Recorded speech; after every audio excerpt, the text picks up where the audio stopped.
নমস্কার বন্ধুরা, ঠাকুরবাড়ির আজকে একদম নিরামিষ একটি পটল আলুর তরকারি আপনাদের সাথে শেয়ার করব। আর এটা ভাত এবং রুটি সকলের সাথে খেতে খুব ভালো লাগে, ইভেন পরোটার সাথেও খুব ভালো লাগে। আশা করছি নিরামিষ এই তরকারিটা আপনাদের খুব ভালো লাগবে। চলুন ঝটপট দেখে নিই কীভাবে বানাবো।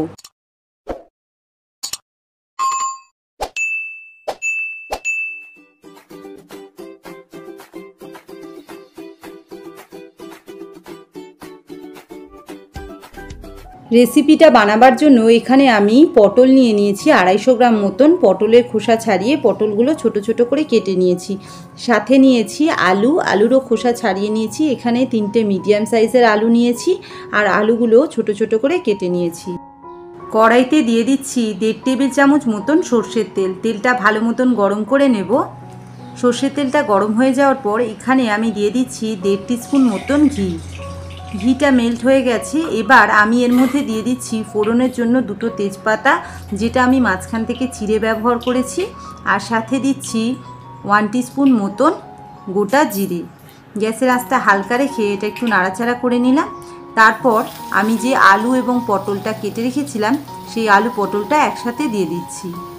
গ্যাসের আঁচটা মিডিয়াম রেখে এই আলু পটলটাকে বেশ ভালো মতন 4-5 মিনিটের জন্য ভেজে নেব। 4-5 মিনিট ভেজে নেওয়ার পর এবার আমি এখানে একটা মশলার মিশ্রণ দিয়ে দিচ্ছি। এর মধ্যে আছে 1 টিস্পুন জিরে, 1 টিস্পুন ধনে, 1 টিস্পুন লঙ্কা, আর আছে সাথে 1/2 টিস্পুন মতন হলুদ গুঁড়ো। সব কিছু আমি একটু জল দিয়ে ভালো করে মিশিয়ে নিয়ে এখানে দিয়ে দিলাম। আর সাথে আমি এখানে তরকারিতে যে পরিমাণ নুন লাগে সেটা বুঝে নুনটা অ্যাড করলাম।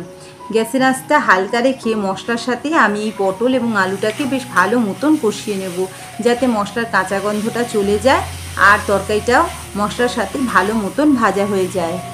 মশলার সাথে ভালো মতন কষানো হয়ে গেছে। এবার আমি এখানে মশলার বাটিটা ধুয়ে 4 কাপের মেপে অল্প একটু জল, মানে 1/2 কাপের থেকেও একটু কম জল অ্যাড করলাম আর একটু ভালো মতন সব নাড়াচাড়া করে নিলাম। এবার গ্যাসের আঁচটা হালকা রেখে আমি 4 থেকে 5 মিনিটের জন্য একটু রান্না করে নেব, যাতে সবজিগুলো ভালো মতন সিদ্ধ হয়ে যায়। 5 মিনিট পর আমি ঢাকনাটা খুলে দিলাম আর এখানে কিন্তু তরকারি আমাদের ভালো মতন সিদ্ধ হয়ে গেছে। এবার আমি এখানে দিয়ে দিচ্ছি 2টো গোটা কাঁচা লঙ্কা, সাথে দিচ্ছি 1 টিস্পুন মতন চিনি, আর দিয়ে দিচ্ছি এখানে আমি কিছুটা কিশমিশ। বেশ মতন 15-18টা মতন কিশমিশ কিন্তু আমি এখানে দিয়েছি। এবার সব কিছু ভালো মতন মিশিয়ে নিয়ে আমি 2-3 মিনিটের জন্য একটু রান্না করে নিচ্ছি।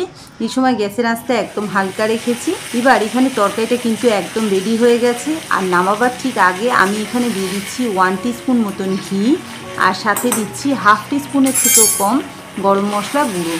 সব কিছু ভালো মতন মিশিয়ে নিয়ে 1 মিনিটের জন্য রান্না করে নেব আর গ্যাসটা কিন্তু অফ করে দেব। তরকারি কিন্তু আমাদের একদম রেডি। এটা রুটি, পরোটা, ভাত সকলের সাথেও খেতে ভালো লাগে। নিরামিষ পটল আলুর তরকারি তো আপনারা অনেকভাবেই করেছেন। এইভাবে ঠাকুরবাড়ির এই নিরামিষ পটল আলুর ঘন্টটা একবার রান্না করে দেখুন। আশা করছি বাড়ির সকলের খুব ভালো লাগবে।